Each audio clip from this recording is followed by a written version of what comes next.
you ever complain? And what do you complain about? And how do you know if you are complaining too much? I'm going to give you 10 things to know if you're complaining too much. You don't get invited to get-togethers anymore. When you're in conversation with somebody, you hear them say, You catch your friends rolling their eyes at you. Like, oh boy, here they go again. You hear giant sighs from people before you start to speak. Friends stop answering your texts and calls, go straight to voicemail. People duck when they see you at the store or dodge you at events. People offer to help you at first, and then they advise you to get help. People ask if you realize how often you complain.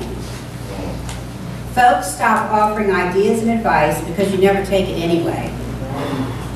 And the number one way you know if you're complaining too much is your partner, your spouse, your friends, family, strangers tell you to quit complaining so much. Does this sound like somebody you may know, or perhaps someone you may see in the mirror on occasion? Now, we have all more than likely been on both sides of the complaint department, both complaining too much and yet feeling like at other times we are sucked dry by listening to the complaints of others. Stephen Hawking himself pointed out that people won't have time for you if you are always angry and complaining. And people who complain on a consistent basis are inclined to have poor health, tend to not do well in their jobs, and have relationships that are less satisfying and shorter lasting. And oh yes, they are often quite miserable to be around. So why do we complain? Why do we do it? Well, first of all, most people don't realize how often they complain because it has become a habit. And like all habits, it tends to become so familiar that it's invisible. Secondly, most people feel that it's a good conversation starter because it's easier to find common ground by complaining. We were just saying how hot it's been. Just chit-chatting back there. Lastly, people complain because they want validation for their beliefs, to know that they're in the right. Now, some might think that by complaining you are merely observing what's really going on. But complaining, like all of our thought patterns, is not mere observation. It's a creative act. When you complain, you are reinforcing negative thoughts. And the more you complain, the more you summon your creative energies to attract the very thing you complain about. It has been said that when you complain, you are really placing your order for more of the same, and you are creating a map from which you now perceive your reality. And at the very least, when you complain, you're dwelling only on the negative and definitely reinforcing what you don't want. Complaining also keeps us from taking action. It gives excuses for us to procrastinate and to keep us from achieving our goals. It's so much easier sometimes to complain than to try to find a solution. Another reason people like to complain is that they can avoid responsibility. Think about it if you come in late for work one day with the excuse that the traffic was just horrible and why doesn't the city do something about the traffic here? Or the gas pump was tied up, there's a long line, why don't people buy their gas on any time other than Monday morning? Now sure, stuff happens, but perhaps you could have left home just a little bit earlier or been more prepared.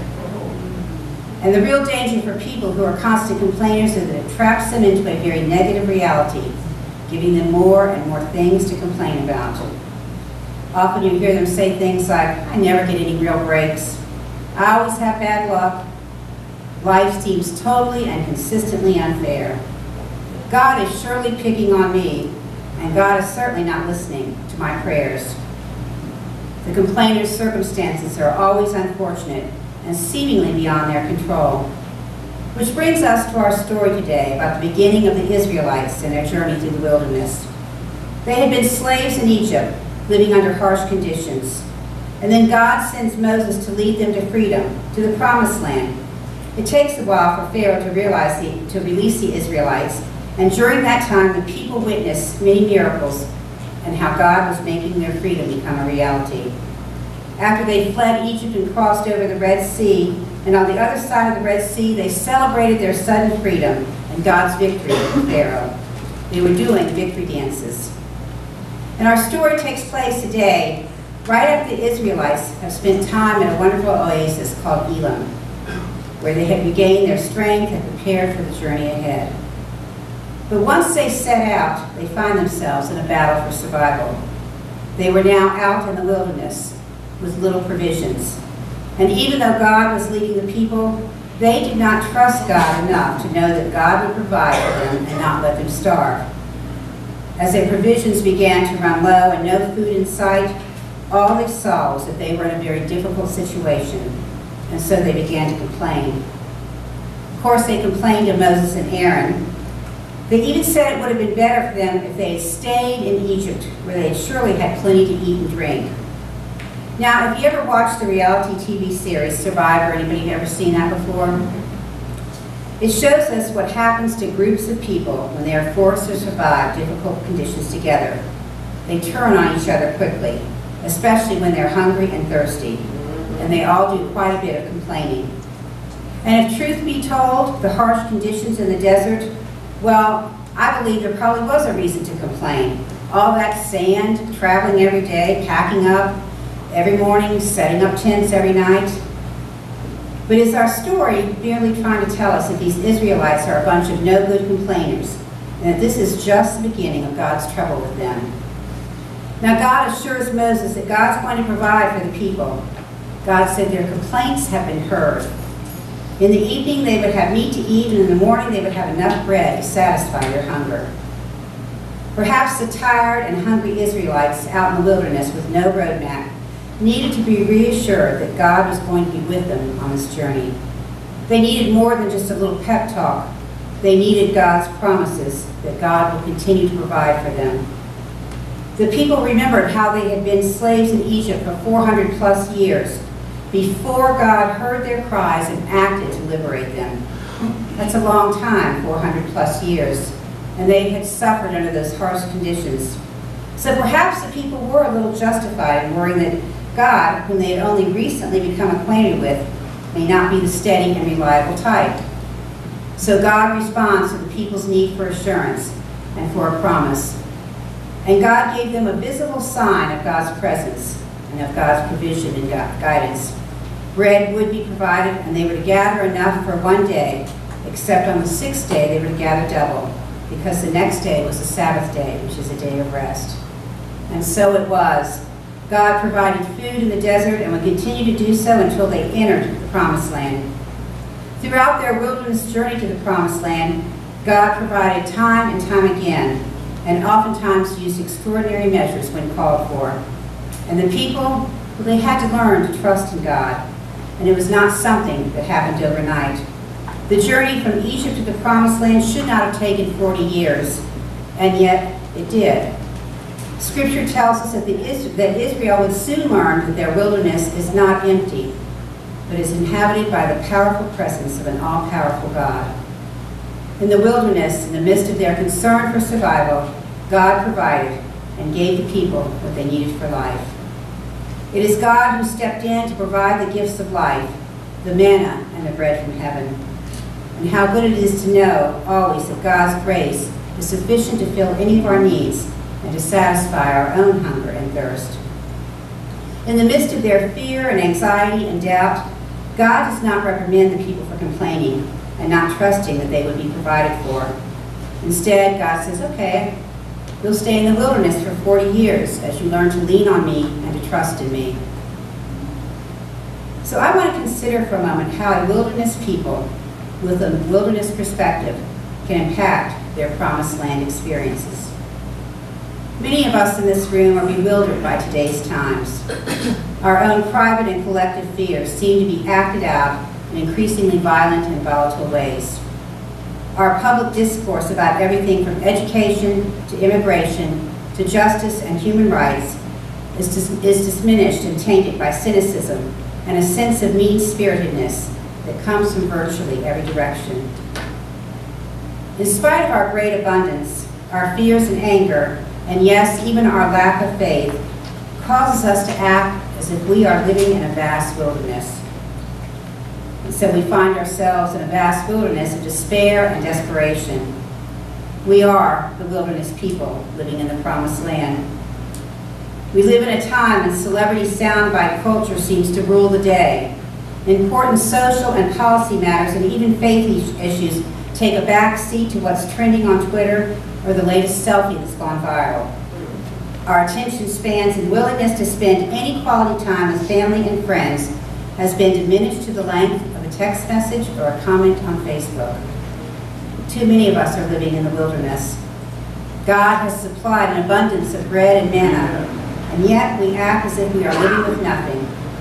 We hoard our abundance, consume more than we could possibly ever need, and distance ourselves from the least of these within our midst. White privilege is a given and its ascent rarely questioned. The lasting impact of racism and slavery is dismissed as it's no longer relevant. After all, we did have an African American president, and we still have Oprah Winfrey. There is an underlying fear which comes out as our rage in our current politics and our public discussions. It is that fear that causes us to live in the wilderness. Like the Hebrew children, we have survived bondage and slavery by God's grace, but our behavior as a community and as a people of God often belies a sense of promise that our present circumstance provides. We hunger, but not for the bread of life. We thirst, but not for the living water. We are still bewildered and still confused. I think our wilderness mentality represents the way in which we complain about the lack of, not of food, but the lack of our material wealth. We hunger for more material things, not the living water that enlivens our spirits. When the Israelites were in the wilderness, God was shaping them as a different kind of people, a different kind of community. In their ritual practice of daily gathering of food that falls from the sky, they will learn with their very bodies to come and to trust in God, and they will learn to share their basic human resources with others. But God does something else as well. God designs and implements a plan to shape these former slaves into the people of God. Now, prior to their liberation, the Israelites knew only life in Egypt, an empire where they constructed storehouses for all the food, where they were exposed constantly to a hoarding, competitive mentality, and where human lives were abused and broken in order to fuel the hunger of the elite. But in the wilderness, the people learned not only to trust in God, but also to share what has been provided. Too often we act like we don't have anything, when in fact, God has provided us with everything that we need. Amen. Isn't this the message of the book of Exodus? Too often, though, we seem driven by what we lack, rather than living in gratitude for what we have. I have someone who constantly complains about the place where they live. And I will usually reply, well, maybe you can get a room in the White House, or another 4 years and the White House will be empty, maybe you can move in there. We've stopped protesting and accept brutality of our world as just a given, something we can't do anything about. And we base decisions that we make with the mentality that we have to look out for our own people. And so we look the other way so we don't have to see the least of these. The poor, the hungry, the immigrant, the prisoner, the list goes on and on. God continues to provide for us, even when we complain that we just don't have enough. You know another reason why people complain? Because they want someone to listen to them, to just listen. And we have surely stopped listening to each other and to God. If someone does not agree with our political views, they are unfriended, called ignorant, and mean-spirited. Dr. Martin Luther King Jr. reminds us that an individual has not started living until they can rise above the narrow confines of their individualistic concerns to the broader concerns of all of humanity. The wilderness can be a place of forgetting God and be a place of finding God, a place of denying God and a place of affirming God. People, we have reached our land of promise, and it is now time for us to start living as people of the promise. Will you join me in prayer, please?